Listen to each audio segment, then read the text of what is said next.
Hey, welcome to my channel, and I hope you'll be sticking around for a while. It's basically going to be a history lesson on Hydrolevel's low water cutoff, their probe type low water cutoff.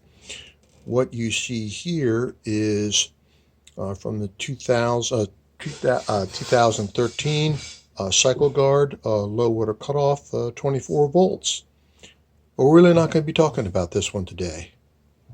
I'm going to be talking about this cycle guard. This is the one I removed not too long ago. It was still operational after 30 some years. This is the rating plate of it. There we go. Do a freeze frame on the to read that. And this is the schematic.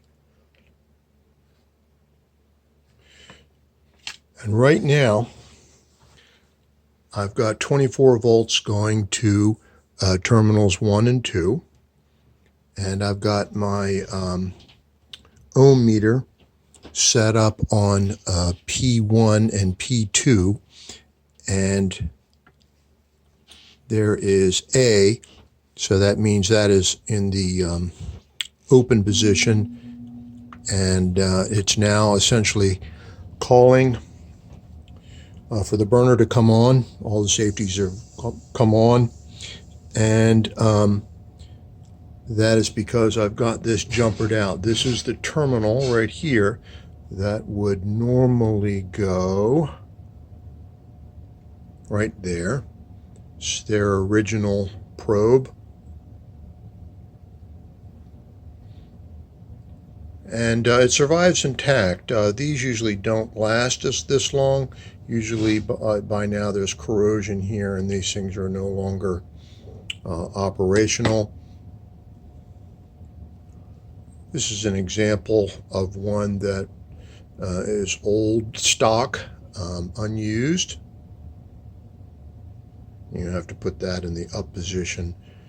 And this is of their modern version.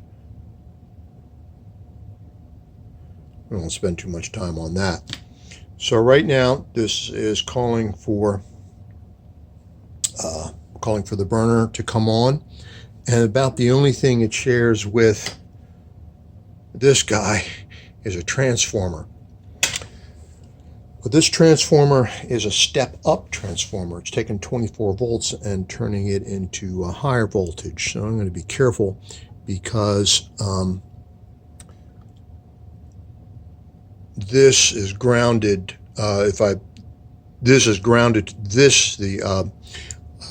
Load is grounded to the case, and case to this terminal is coming up at 144 joules.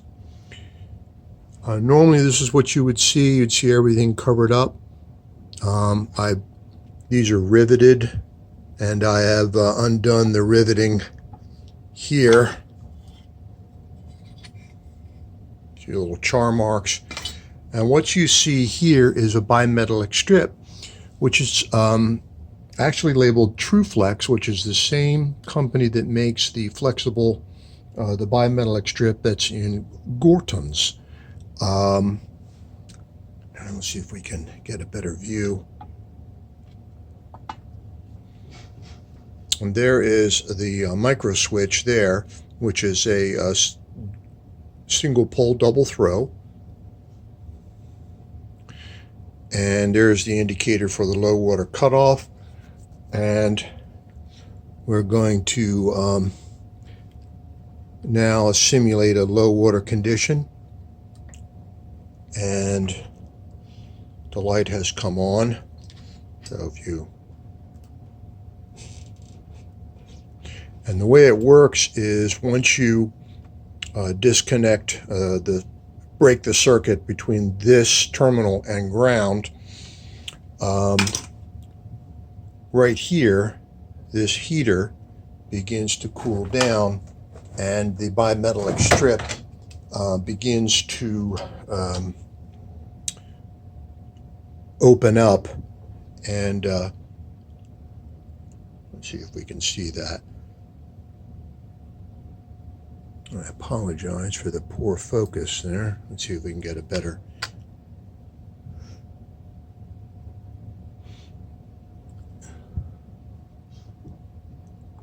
Yeah, so you can see it's not the best unit there. But what'll happen now, you can see that the unit is no longer calling for the burner, and the other circuit is done. I mean, the other circuit is now open, which is, of course, turning on their automatic feeder.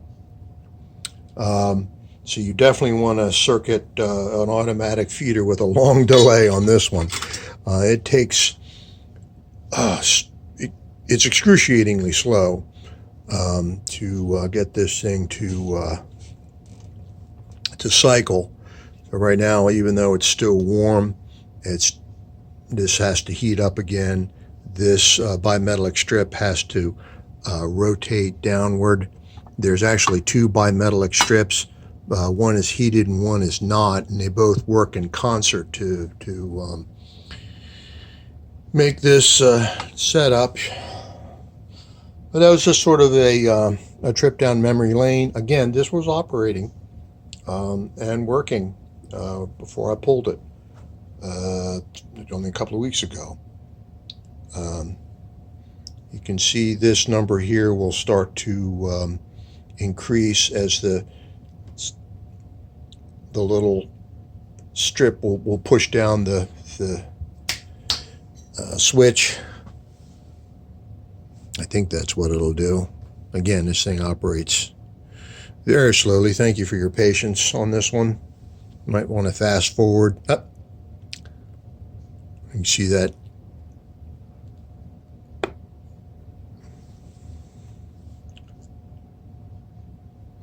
It's very slowly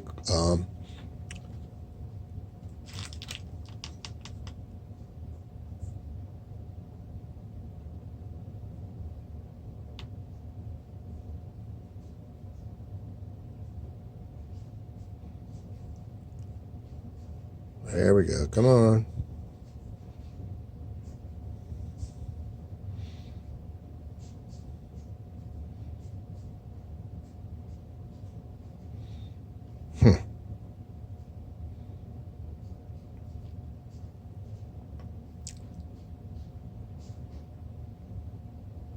And this is after it's warmed up.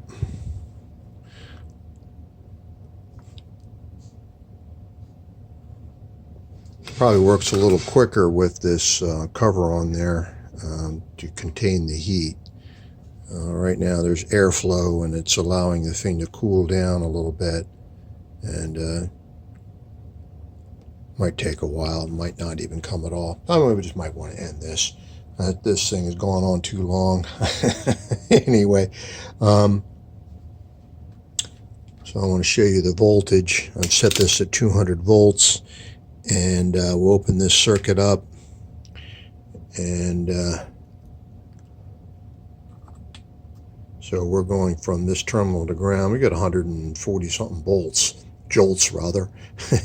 So yeah, it's not something you got to play around with. If you see one of these in general, the boiler is probably on its way out anyway.